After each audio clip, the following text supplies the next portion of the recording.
Good evening friends. आज की update कुछ इस प्रकार से। आज हम बात करेंगे सबसे पहले बांग्लादेश की अंतिम सरकार के मुख्य सलाहकार मोहम्मद यूनुस ने 26 मार्च से चीन के दौरे पर जाने की घोषणा की है। उनका दौरा 29 मार्च तक चलेगा। इस दौरान वो Boao forum for Asia BFA के वार्षिक सम्मेलन में हिस्सा लेंगे। इसके अलावा वो चीन के राष्ट्रपति शी जिनपिंग के साथ द्विपक्षीय बैठक भी करेंगे।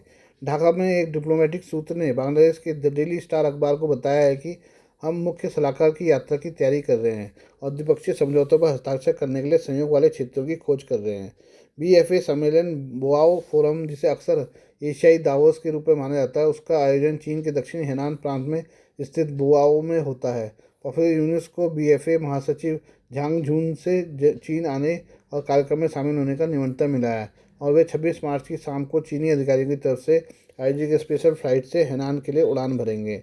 बांग्लादेश विदेश मंत्रालय के एक अधिकारी ने कहा कि पिछले हफ्ते ढाका में चीनी दूतावास ने विदेश मंत्रालय को पुष्टि की है चीनी राष्ट्रपति शी जिनपिंग के साथ उनकी मुलाकात का निर्धारण हो गया है।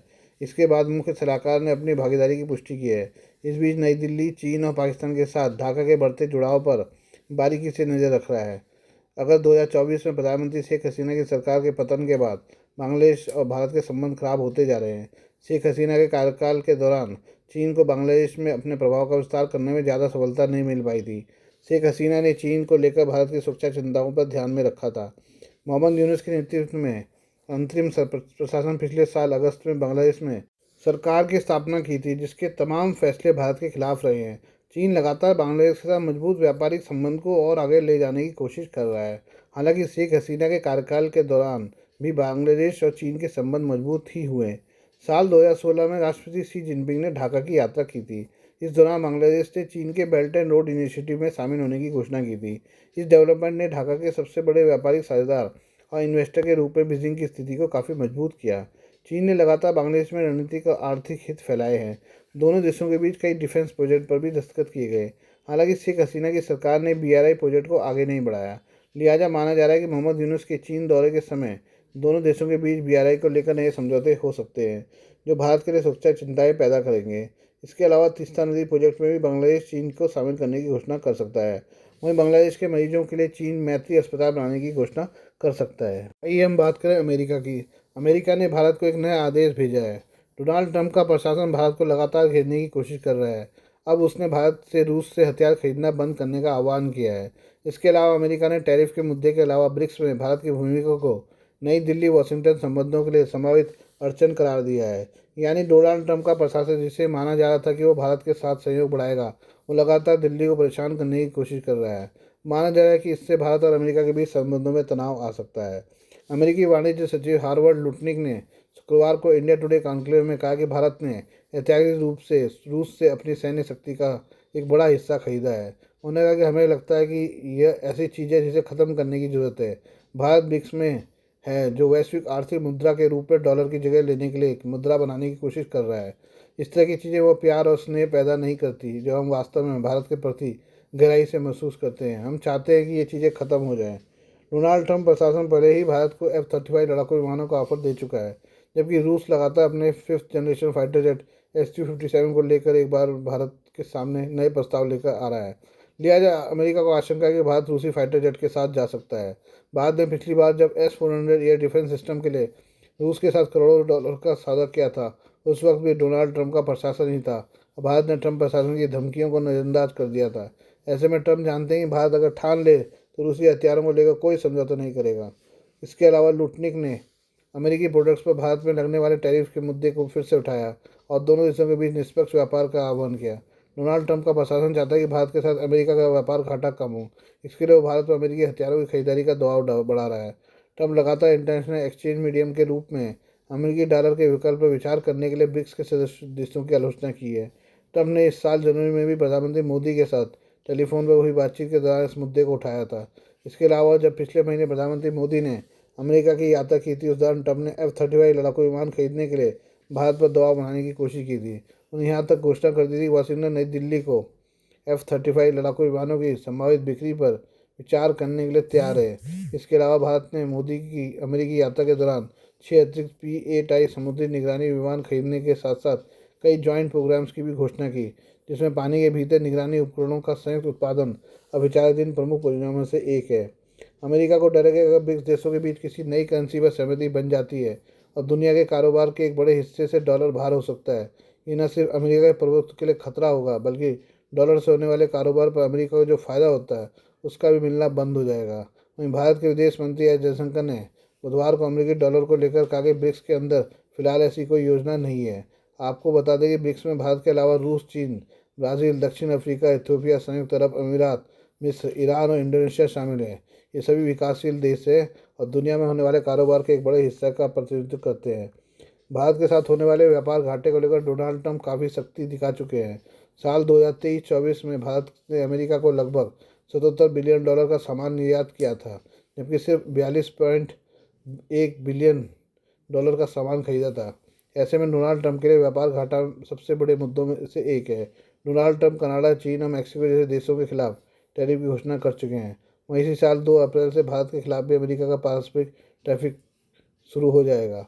हालांकि भारत के लोगों को इसका फ़ायदा ये होगा कि इससे अमेरिकी सामान भारत में सस्ते हो जाएंगे, लेकिन भारत सरकार को मिलने वाले राजस्व पर इसका असर होगा। हम बात करें अमेरिका और रूस की। अमेरिका ने यूक्रेन युद्ध के ख़त्म होते ही रूस से प्रतिबंध हटाने की तैयारी कर ली है। राष्ट्रपति डोनाल्ड ट्रंप के आदेश के बाद अमेरिका के अधिकतर विभागों ने रूस पर लगे प्रतिबंधों को ख़त्म करने का प्लान बना लिया है। इस मामले से परिचित दो सूत्रों के अनुसार अमेरिकी प्रशासन रूस के ऊर्जा क्षेत्रों पर प्रतिबंध को ख़त्म करने के तरीकों का अध्ययन कर रही है, ताकि पुतिन के यूक्रेन युद्ध को समाप्त करने पर वाशिंगटन को त्वरित राहत देने में सक्षम बनाने की एक व्यापक योजना बनाई जा सके। इस सप्ताह की शुरुआत में रिपोर्ट की थी कि अमेरिका चुनिंदा संस्थाओं और व्यक्तियों पर रूसी प्रतिबंधों को संभावित रूप से हटाने की योजना बना रहा था, लेकिन उस समय स्पष्ट नहीं था कि इस पहल में रूस का विशाल तेल और गैस उद्योग शामिल होगा या नहीं। रूस दुनिया के सबसे बड़े तेल और गैस उत्पादकों में से एक है और अमेरिका ने प्रतिबंधों के साथ उद्योग को लक्षित करके और रूसी तेल निर्यात की कीमत को $60 प्रति बैरल तक सीमित करने के बहुपक्षीय प्रयास का नेतृत्व करके रूस को युद्ध के प्रयास के लिए आवश्यक नकदी से वंचित करने की कोशिश की है। दोनों सूत्रों ने नाम न बताने की शर्त में बताया है कि व्हाइट हाउस ने ट्रेजरी विभाग से यूक्रेन युद्ध को समाप्त करने के लिए राष्ट्रपति डोनाल्ड ट्रंप और रूसी राष्ट्रपति व्लादिमीर पुतिन के बीच अपेक्षित वार्ता से पहले ऊर्जा प्रतिबंधों को कम करने के विकल्पों का पता लगाने के लिए कहा है। सूत्रों के अनुसार यह कार्य वाशिंगटन को शांति समझौते की स्थिति में प्रतिबंधों को जल्दी से वापस लेने की अनुमति देगा। जिन्होंने स्पष्ट किया है कि इस प्रयास को इस संकेत के रूप में नहीं देखा जाना चाहिए कि अमेरिका रूस की रियायतों के बिना प्रतिबंधों को हटा देगा। ट्रंप ने कहा कि वह 3 साल पुराने यूक्रेन युद्ध को समाप्त करने के लिए एक समझौते पर बातचीत के लिए आने वाले हफ्तों में सऊदी अरब में पुतिन से मिलने की योजना बना रहे हैं। विश्लेषकों का कहना है कि प्रतिबंधों को कम करना किसी भी समझौते का संभावित केंद्र बिंदु है। ट्रंप ने शुक्रवार को रूस पर और अधिक बड़े पैमाने पर अमेरिकी प्रतिबंध लगाने की संभावना भी जताई और दोनों देशों से शांति समझौते पर बातचीत करने का आह्वान भी किया था। ट्रंप की धमकी रूसी सेना द्वारा रात भर यूक्रेनी ऊर्जा और गैस बुनियादी ढांचे पर हमला करने के बाद आई। रूसी हमला अमेरिका द्वारा यूक्रेन के साथ सहायता और खुफिया जानकारी साझा करने पर रोक लगाने के बाद पहला हमला था। व्हाइट हाउस की राष्ट्रीय सुरक्षा परिषद और ट्रेजरी ने टिप्पणी के अनुरोधों का जवाब नहीं दिया। ऊर्जा प्रतिबंधों की जांच रूस के खिलाफ अमेरिकी कार्रवाइयों की व्यापक समीक्षा का हिस्सा है, जिससे कुछ रूसी कुलीनों सहित चुनिंदा संस्थाओं और व्यक्तियों पर प्रतिबंध को हटाना शामिल है। 2014 में रूस द्वारा क्रीमिया पर कब्जा करने के बाद से संयुक्त राज्य अमेरिका ने प्रतिबंधों की एक श्रृंखला लागू की है, जिसमें यात्रा प्रतिबंध, संपत्ति फ्रीज, साथ ही ऊर्जा, वित्त और रक्षा क्षेत्रों को प्रभावित करने के उद्देश्यों से उपाय शामिल हैं। सूत्रों ने कहा कि ट्रंप प्रशासन प्रतिबंधों को हटाने के लिए तेजी से आगे बढ़ने और तैयारियों की कमी के कारण देरी से बचने की क्षमता चाहता है। उन्होंने कहा कि वह अन्य प्रतिबंधों को हटाए जाने पर पिछली उथल पुथल से बचना चाहता है। आइए हम बात करें अब खालिस्तानी समर्थकों की। ब्रिटेन में गुरुवार को भारत के विदेश मंत्री एस जयशंकर के काफिले पर खालिस्तान समर्थकों ने हमले की कोशिश की। दरअसल जयशंकर लंदन के चैथम हाउस में एक कार्यक्रम में हिस्सा लेने पहुंचे थे। बाहर खालिस्तानी समर्थक बड़ी संख्या में जुट गए। जब जयशंकर बाहर निकले, उस दौरान उपद्रवियों ने उनके काफिले के सामने प्रदर्शन किया। इसी मौके पर प्रदर्शनकारियों के समूह में से एक व्यक्ति सुरक्षा घेरा तोड़ता हुआ जयशंकर की कार के पास पहुंच गया और उन्हें घेरने की कोशिश करने लगा। इतना ही नहीं, खालिस्तान समर्थकों ने उनकी कार को भी रोकने की कोशिश की। इस पूरी घटना को लेकर ब्रिटेन में भी आवाज़ें उठी हैं। कंजर्वेटिव पार्टी के सांसद बॉब ब्लैकमैन ने ब्रिटिश संसद के निचले सदन हाउस ऑफ कॉमन्स में इस मुद्दे को उठाया और घटना को खालिस्तानी गुंडों की ओर से किया हमला करार दिया। दूसरी तरफ भारत की तरफ से भी ब्रिटेन में खालिस्तानी चरमपंथ के बढ़ते प्रभाव को लेकर चिंता जाहिर की। ब्रिटेन के 2021 तक की गणना के मुताबिक वहाँ करीब 5.25 लाख सिख बसे हैं। इस लिहाज से ब्रिटेन की जनसंख्या में सिखों का आंकड़ा करीब 1% है, यानी ब्रिटेन में सिख चौथा सबसे बड़ा धार्मिक समूह है। ब्रिटेन में सिखों की मौजूदगी 19वीं सदी के मध्य से है। हालांकि तब इस धर्म के लोगों की आबादी दूसरे धर्मों के मुकाबले काफ़ी कम थी। यह स्थिति दूसरे विश्व युद्ध के बाद से बदलना शुरू हुई, जब ब्रिटेन में कामगारों की कमी की वजह से बड़ी संख्या में सिख समुदाय को भारत से ब्रिटेन में बसने का मौका मिला। इतना ही नहीं, 1947 में भारत और पाकिस्तान के बंटवारे का दंश झेलने वाले कई सिख परिवारों ने ब्रिटेन को अपना नया घर बनाने का फैसला किया। मौजूदा समय में ब्रिटेन में सिख आबादी ब्रिटेन के बर्मिंघम और ग्रेटर लंदन जैसे क्षेत्रों में बसी है। इन्हीं शहरों में छोटे छोटे स्तर पर खालिस्तान समर्थकों के धड़े मौजूद हैं, जिनकी तरफ से समय समय पर आवाज़ उठाई जाती रही है। विभाजन के दंश के बाद भारत और पाकिस्तान में पहुंचे कुछ सिखों ने अपने लिए अलग देश की मांग की। खासकर पाकिस्तान में इस्लामी शासन के बीच देश छोड़ने के लिए मजबूर होने वाले सिखों ने इसकी मांग जोर शोर से उठाई। अविभाजित भारत में यह मांग छोटे स्तर पर 1930-40 के दौर में उठी। हालांकि बाद में लंबे समय तक माहौल शांतिपूर्ण रहा। 1960 के दौर में पंजाब में एक बार फिर अलग खालिस्तान की मांग उठी। दरअसल इस दौर में खालिस्तान के लिए सबसे बड़ी आवाज़ माने जाने वाले एक नेता जगजीत सिंह चौहान का उदय हुआ। डेंटिस्ट से नेता बने जगजीत चौहान ने पहले एक अलग स्वायत्त सिख राज्य बनाने की मांग रखी। उनकी इन मांगों का पंजाब में कई कट्टरपंथी समूहों ने समर्थन भी किया। हालांकि यह अभियान भारत में तेजी से बढ़ने में असफल रहा। कौन थे जगजीत सिंह चौहान, जो अलग खालिस्तान की मांग को विदेश पहुंचाया? चौंकाने वाली बात यह है कि जगजीत सिंह चौहान की तरफ से ये मांगें तब उठाई गई जब वे राजनीति में सक्रिय रहे।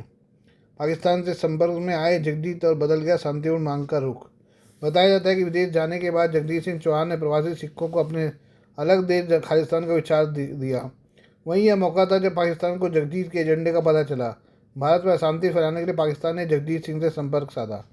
1971 में जगजीत को ब्रिटेन का पासपोर्ट मिला और पाकिस्तान से आ पहुंचे।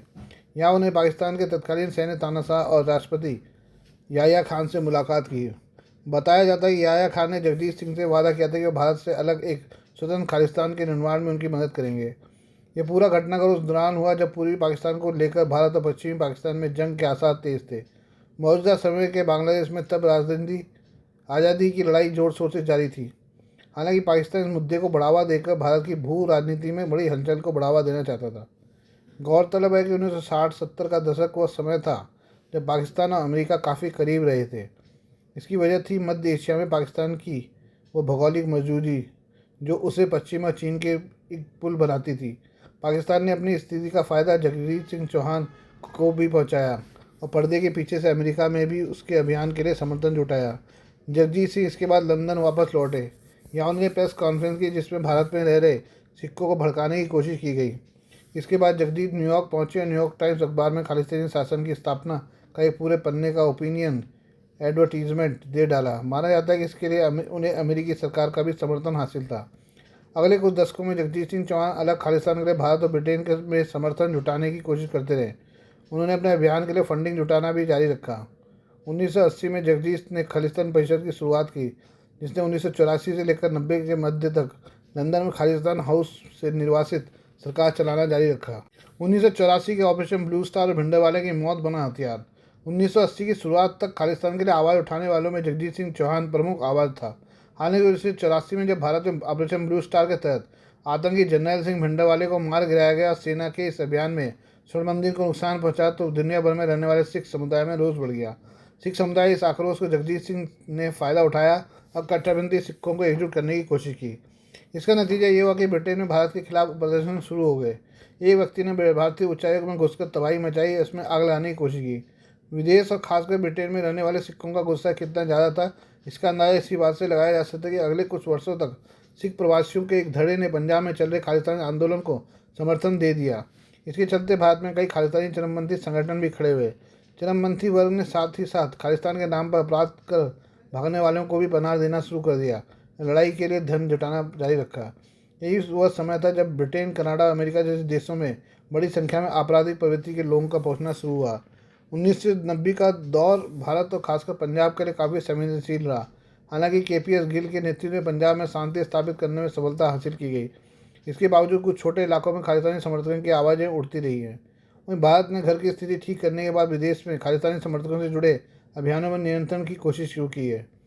ब्रिटिश अखबार द डेली मेल के मुताबिक 2015 में भारत ने ब्रिटेन को एक डोजियर सौंपा था, जिसमें कहा गया था कि सिख युवाओं को ब्रिटेन के गुरुद्वारों में कट्टरपंथी बनाने की कोशिश की जा रही है।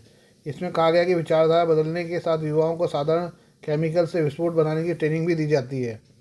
हाल ही दिनों में ब्रिटेन में खालिस्तान समर्थकों के उग्र प्रदर्शन में बढ़ोतरी देखी गई है। खासकर चरमपंथी संगठन सिख फॉर जस्टिस की अलग खालिस्तान के लिए जनमत संग्रह से जुड़ी मांग के बाद ब्रिटेन में इस रेफरेंडम को कराने की कोशिश की गई है। हालांकि वोटिंग के फर्जी दावों और प्रोपेगेंडा के बीच इनमें 50,000 लोगों के पहुंचने का दावा किया जाता है।